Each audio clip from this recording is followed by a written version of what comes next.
നമ്മുടെ പ്രധാനമന്ത്രി മോഡിജിയുടെ 7 കൽപ്പനകൾ, ഉപദേശമല്ല കൽപ്പനകൾ, അതിൻ്റെ മലയാളത്തിലുള്ള അർത്ഥം പച്ച മലയാളത്തിൽ ഞാൻ പറയുകയാണ്, കേട്ടുള്ള.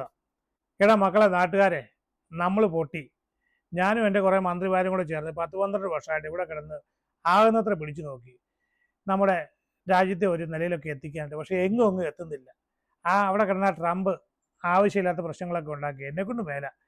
ഇനി നിങ്ങളും കൂടെ സഹകരിക്കുക, നമുക്ക് ഒന്നിച്ച് പിടിച്ചു നോക്കാം. ചിലപ്പോൾ നിങ്ങൾ കുറച്ച് പട്ടിണിയൊക്കെ കിടക്കേണ്ടി വരും. 3 നേരമൊന്നും ഭക്ഷണം കഴിക്കണ്ട.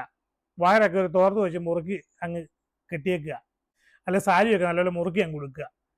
വിശപ്പൊക്കെ പിടിച്ചു നിർത്തുക. പെട്രോളിനും ഡീസലിനും വില കൂട്ടാതെ ഒരു മാർഗ്ഗവും ഇല്ല. ഇത്ര നാളും പിടിച്ചു നിന്ന് നോക്കി, സ്റ്റോക്കൊക്കെ തീർന്നു. അവിടെ നിന്ന് ഇങ്ങോട്ട് എണ്ണയൊന്നും വരുന്നില്ല. എന്നാ ചെയ്യാനായിട്ടാണ്? ഞാൻ പറഞ്ഞിട്ടൊന്നും അവന്മാരൊന്നും കേൾക്കുന്നില്ല. ആര്? ട്രംപും നെതന്യാഹു ഒന്നുമേ. പിന്നെ ഒരു മാർഗ്ഗമുള്ളൂ. പണ്ട് പഴഞ്ചൊല്ല് പറഞ്ഞ പോലെ വയറ്റേ ചുരുക്കുക, വീട്ടിൽ ഇരുന്ന് ജോലി ചെയ്യാൻ നോക്കുക, കഴിയുന്നത് ഓഫീസിൽ പോകാതിരിക്കാൻ നോക്കുക. പോകാനുള്ള വണ്ടിക്കൂലി വേണ്ടേ? കാറിനകത്ത് പെട്രോൾ അടിക്കാനായിട്ടേ ഉള്ള കാശ് മുഴുവൻ തീർത്ത് കഴിഞ്ഞാലേ പിന്നെ വീട്ടിലോട്ട് അരിമേടിക്കാൻ കാശ് കാണത്തില്ല. എന്ന് പറഞ്ഞ എന്തൊരു കോപ്പ് വന്ന കാരണം ഇവിടെ പലരുടെയും ജോലിയും പോയിക്കൊണ്ടിരിക്കുക.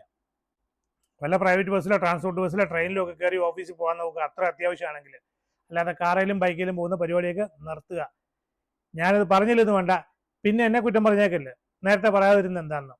ഇനി കാർ ലോണും ബൈക്ക് ലോണൊന്നും എടുക്കാതിരിക്കുക. കാരണം നിങ്ങളെ കൊണ്ട് EMI ഒന്നും അടയ്ക്കാൻ പറ്റത്തില്ല. ബാങ്കുകാരൊന്നും വണ്ടിയും പിടിച്ചുകൊണ്ട് പോകും, അമ്മാർ കിട്ടുന്ന വിലയ്ക്ക് വിൽക്കും.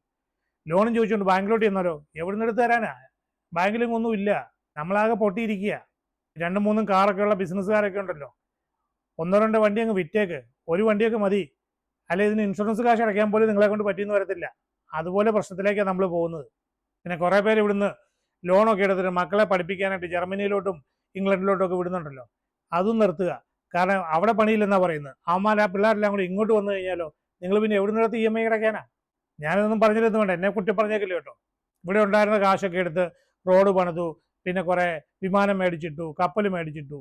പക്ഷേ അല്ലേ, ഈ നമ്മളെ ജോലിക്കാരുണ്ടല്ലോ, ഈ വലിയ വലിയ ഓഫീസർമാർ, വലിയ മാനേജർമാരൊക്കെ, ഗവൺമെൻറ് ജോലിക്കാർ, ഇവന്മാരും കാര്യമായിട്ട് പണിയൊന്നും ചെയ്യുന്നില്ല. ഞാൻ ഉദ്ദേശിച്ച പോലെയൊന്നും കാര്യങ്ങൾ നടക്കുന്നില്ല. എന്തോ ചെയ്യാനായിട്ടാ? എന്നോട് എൻ്റെ അസിസ്റ്റന്റുമാർ പറഞ്ഞതാണ് സ്വർണത്തിൻ്റെ ഉപയോഗം കുറയ്ക്കുക, അല്ലെ കല്യാണത്തിന് സ്വർണം കൊടുക്കണമെന്നൊക്കെ. എനിക്കിതിനെക്കുറിച്ച് കാര്യമായിട്ടൊന്നും അറിയത്തില്ല. ഈ സ്വർണം എന്താണെന്നും എവിടെ കൊടുക്കുന്നു ഒന്നും എനിക്കറിയാൻ മേല. എനിക്ക് കെട്ടിച്ചു വിടാനായിട്ട് മക്കളുമില്ല. അതൊക്കെ നിങ്ങൾ എങ്ങനെയാണെന്ന് വെച്ചാൽ നോക്കിക്കണ്ടൊക്കെ ചെയ്തോണം. നമ്മുടെ രാജ്യത്ത് കാര്യമായിട്ട് സ്വർണ്ണമൊന്നും ഉണ്ടാക്കുന്നൊന്നുമില്ല, എല്ലാം ഇമ്പോർട്ട് ചെയ്യണം. നിങ്ങളെല്ലാം കൂടെ മേടിച്ച് വീട്ടിൽ പൂഴ്ത്തി വെച്ചാൽ ആർക്കും യാതൊരു പ്രയോജനവും. അതുകൊണ്ട് എൻ്റെ സെക്രട്ടറി പറഞ്ഞു ഇതും കൂടി ഒന്ന് പറഞ്ഞേക്കാൻ. അങ്ങനെ ഞാൻ പറഞ്ഞതേ ഉള്ളൂ. ഇതാണ് മോഡിജി പറഞ്ഞതിൻ്റെ സാരാംശം. ഇനി എൻ്റെ വക ഒരു വിശദീകരണം കൂടിയുണ്ട്, അതുകൂടെ ഒന്ന് കേട്ടോളുക. മക്കളെ, എണ്ണയും വറുത്തൊന്നും കഴിക്കരുത്, ശരീരത്തിന് കേടാ. നമ്മുടെ അപ്പനും അമ്മയും അമ്മൂമ്മയും ഒക്കെ പറയുമായിരുന്നു ഇല്ലേ? അത് തന്നെയല്ലേ മോഡി ഇപ്പോൾ പറഞ്ഞത്. പാചകത്തിന് ഉപയോഗിക്കുന്ന എണ്ണ നമ്മൾ ഇമ്പോർട്ട് ചെയ്യുക, മലേഷ്യയിൽ നിന്നും ഇന്തോനേഷ്യയിൽ നിന്നും. അത് കുറയ്ക്കുക. ആവശ്യമില്ലാതെ വണ്ടി എടുത്ത് അവിടെ ഇവിടെയൊക്കെ കറങ്ങാൻ പോകാതിരിക്കുക.